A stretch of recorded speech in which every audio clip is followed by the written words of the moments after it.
sure I'm on mute. And there we go. So we are live. I'm just posting the links and then we'll get started.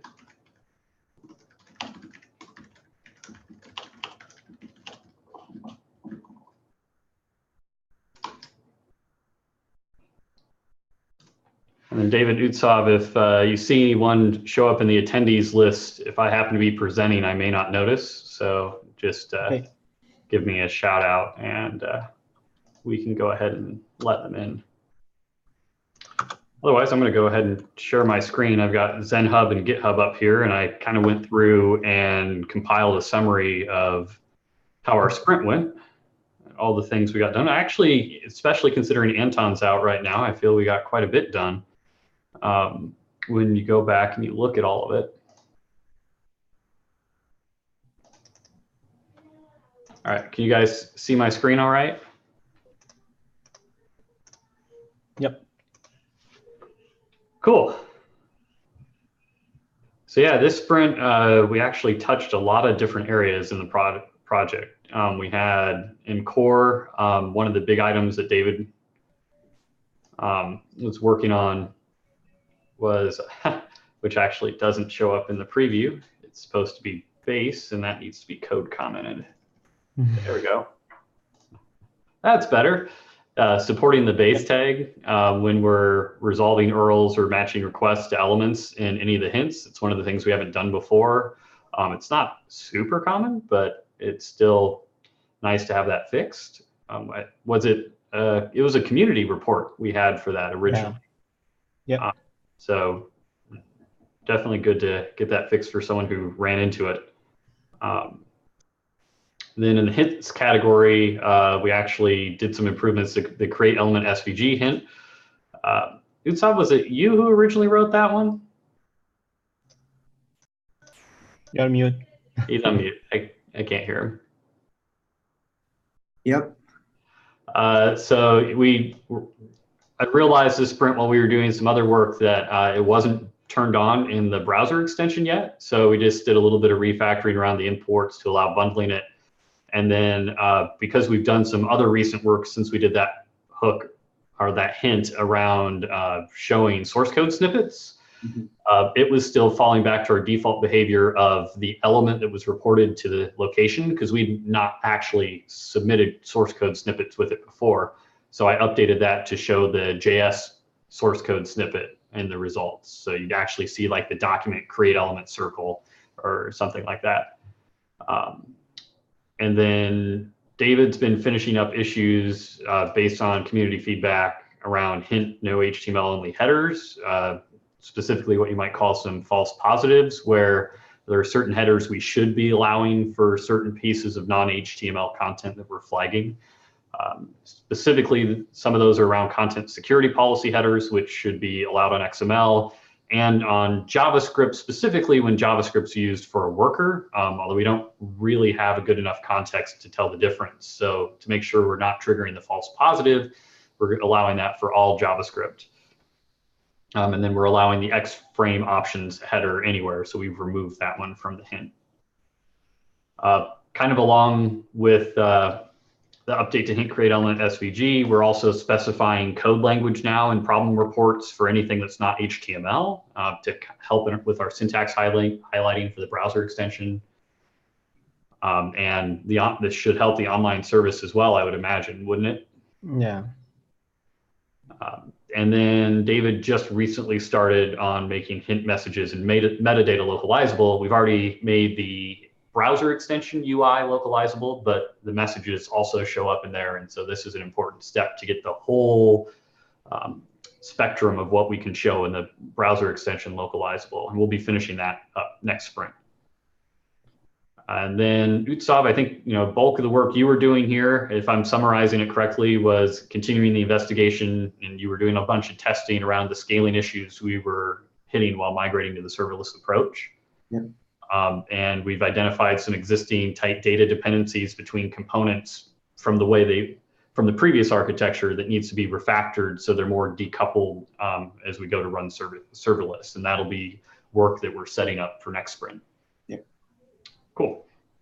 Some highlights around the browser extension for this sprint is we released the 0.0.4 version that had a fix for a couple issues that we were triggering in Firefox. One is the expand collapse icons for the detail summary elements we were using had disappeared.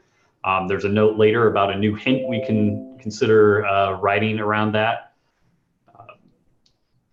Because there's very interesting research into kind of what the standard says and what different browsers do.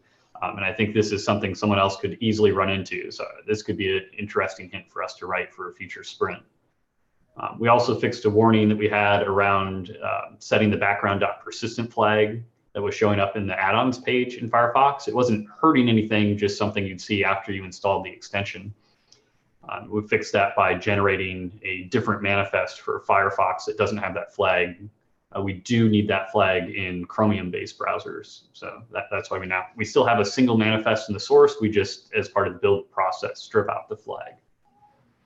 And then the syntax highlighting work, we now do syntax highlighting for HTTP header code snippets, and which is important because a lot of our hints actually emit those. The syntax highlighting isn't much, but it's nice to have. And then the big piece was the finishing up the infrastructure, which, David, correct me if I'm wrong, but I think we started that last sprint and then we finished it this sprint.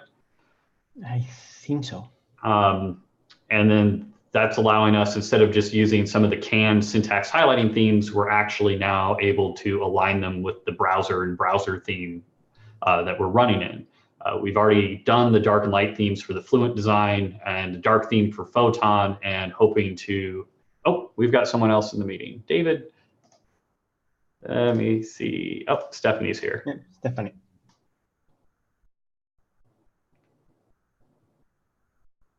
Hey, Stephanie, hopefully you weren't waiting too long. It's hard for me to spot that when I'm sharing my screen. For sure.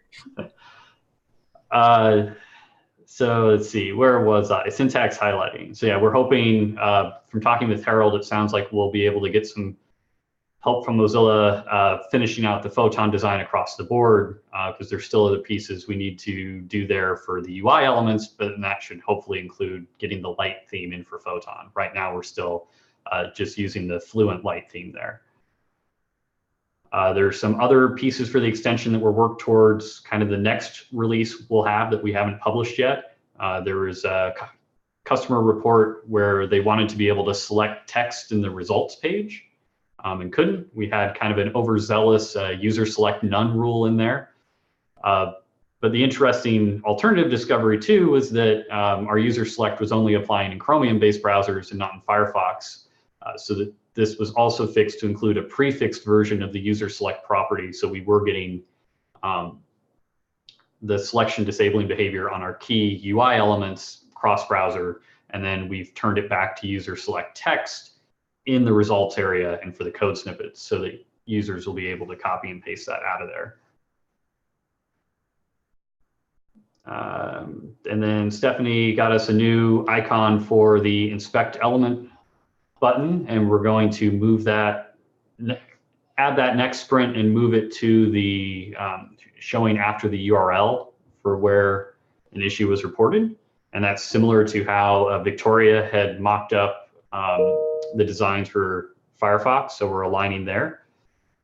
And then Stephanie, I meant to ask you, we also talked about doing icons for the hint categories. Right. I'm sorry, it got bumped again this sprint. That's all right. Next sprint is on my list. Okay. I mean, that's a few more icons, so it'll be nice to have, but I'm not too worried about it.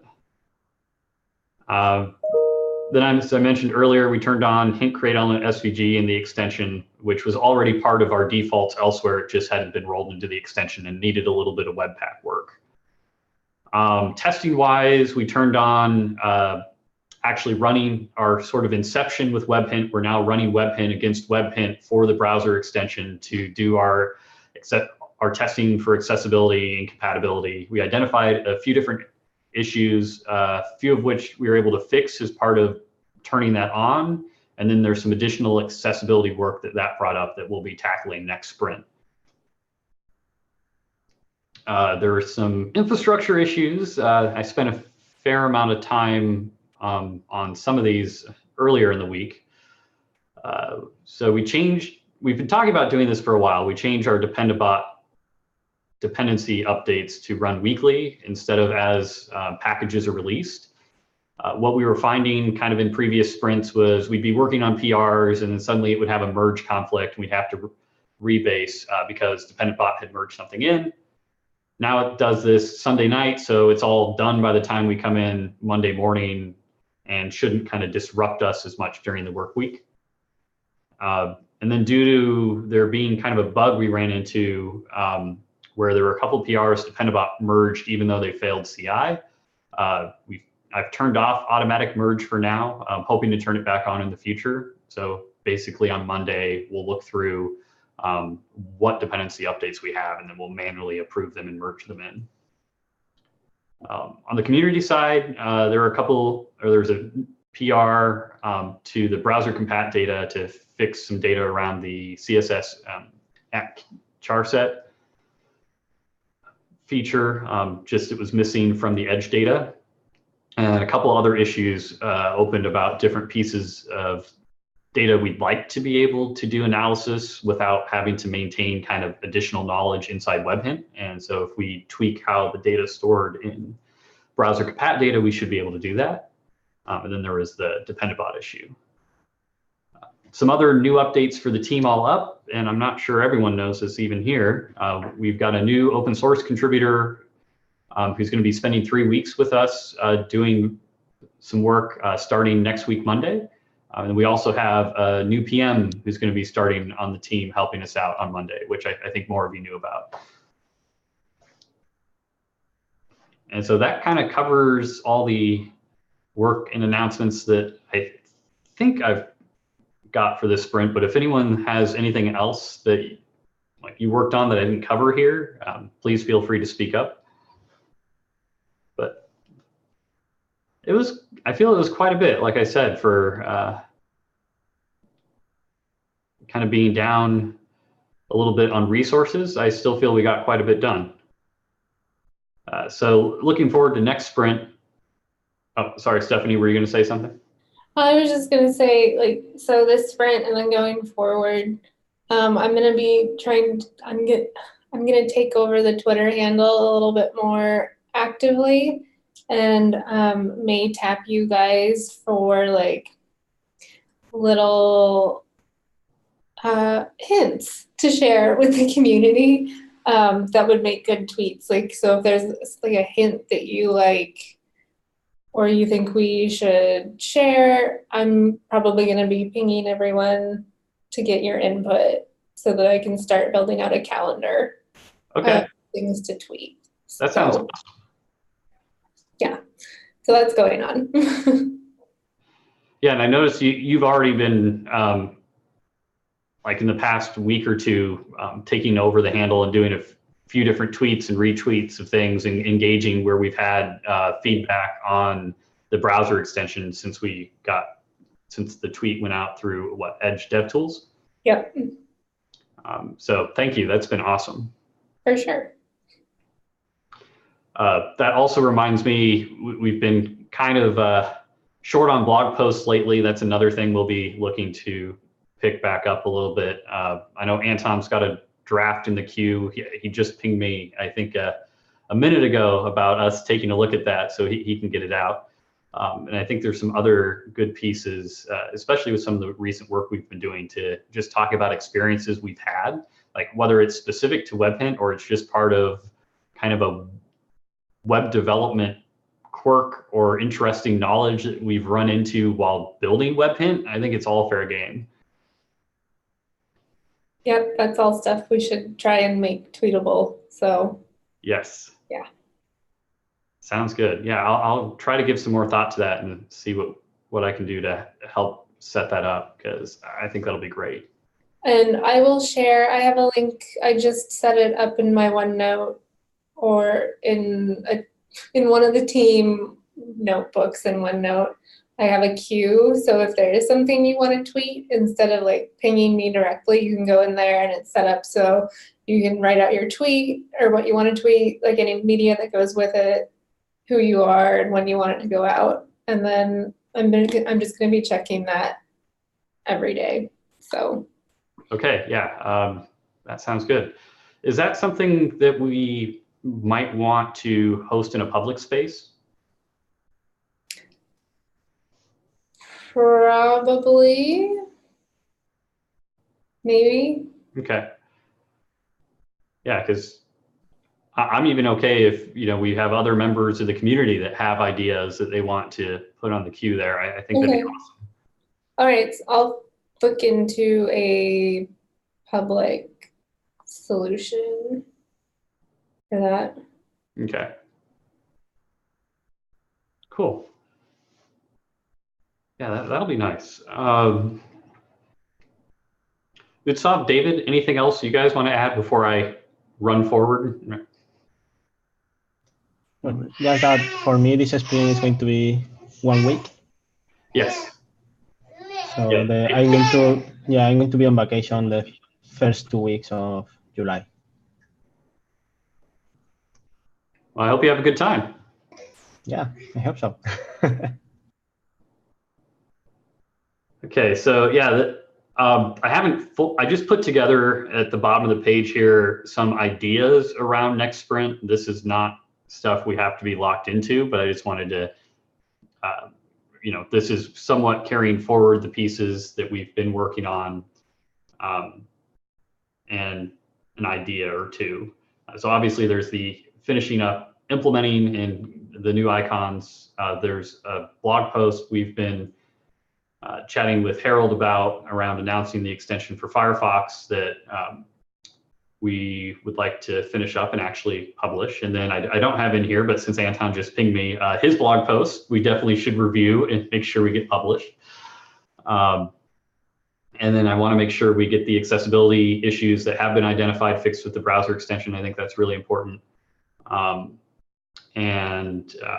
David finishing up the work, since he's already made good progress toward the tail end of this sprint, I think even with 1 week, you'll be able to have us in a pretty good position for finishing, making the hints localizable. Yeah, I think so. Yeah, so. Let's see. Yeah, we need to take a look later if you like the solution. Okay. Yeah. Yeah, we'll look at that later today. And then I'm hoping, especially as we'll have some new contributors coming on board, we can get some work on a couple of new hints. The display summary issue is actually one that's top of mind for me since I got bit by it. But I know we have some other good stuff in the queue too. So I'm not too concerned about exactly which one we do, but I'd love to see another hint or two come forward this sprint. Yeah, that would be nice. And then I don't think I put it in this particular list, Utsav, but obviously we have our refactor for the online service that we'll be working on as well. Yeah. Let me get that added before I forget. Although I'll put all this in issues and Zen Hub and everything before we're done.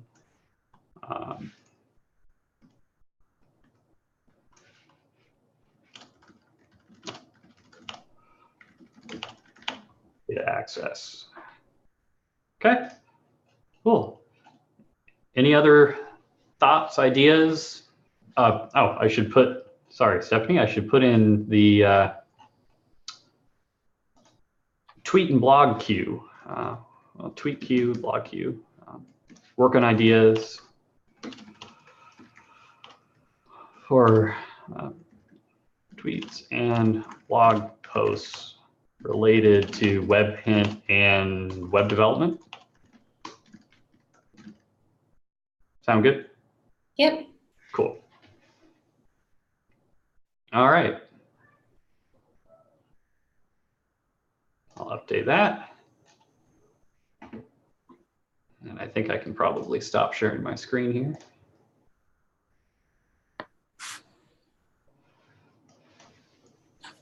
Yeah. Other than that, how everyone doing all right with Anton being out? Yeah. He sent me a photo last night, me and Colleen in Barcelona. I'm sure he sent it to other people too, but just a second.